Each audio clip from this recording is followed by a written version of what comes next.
സംസ്ഥാനത്തെ 6 മത്സ്യഗ്രാമങ്ങളിൽ കാലാവസ്ഥാ വ്യതിയാനത്തെ അതിജീവിക്കാനുള്ള പദ്ധതി നടപ്പാക്കുമെന്ന് കേന്ദ്ര സഹമന്ത്രി ജോർജ് കുര്യൻ. പ്രധാനമന്ത്രി മത്സ്യസമ്പദ യോജനയിൽ ഉൾപ്പെടുത്തി സംസ്ഥാനത്ത് നടപ്പിലാക്കുന്ന integrated modern coastal phishing village പദ്ധതിയുടെ സംസ്ഥാനതല ഉദ്ഘാടനം കേന്ദ്രമന്ത്രി നിർവഹിച്ചു.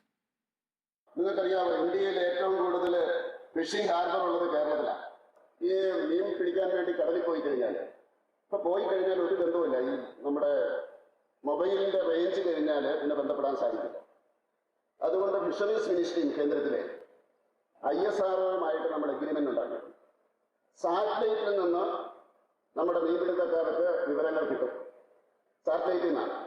വീട്ടിലിരിക്കുന്നവർക്ക് മെസ്സേജ് അയക്കാം, മലയാളത്തിൽ അയച്ചാൽ മതി, ലോട്ടി കിട്ടും. ഇവർ ഏത് കടലിൽ എത്ര ദൂരത്താണെങ്കിലും കിട്ടും. സാറ്റലൈറ്റാണ്. അവർക്ക് എന്തെങ്കിലും ആവശ്യമുണ്ടെങ്കിൽ ഇങ്ങോട്ട് അറിയിക്കാം. അവർക്ക് അസുഖം ഉണ്ടെങ്കിൽ അറിയിച്ചാൽ ഇവിടെ ഒന്ന് പോയി രക്ഷിക്കാൻ സാധിക്കും. ഹെലികോപ്റ്ററോ അങ്ങനെയുള്ള സാധനങ്ങൾ. ഇങ്ങനെയുള്ള ഈ ഇന്റഗ്രേറ്റഡ് കോസ്റ്റൽ ഫിഷിംഗ് വില്ലേജിലും കാലാവസ്ഥാ വ്യതിയാനത്തെ അതിജീവിക്കുന്ന വില്ലേജിലും ഇത് കിട്ടുന്നതിനുള്ള മെസ്സേജ് കിട്ടുന്നതിനുള്ള ഒരു കേന്ദ്രം ഉണ്ടാവും.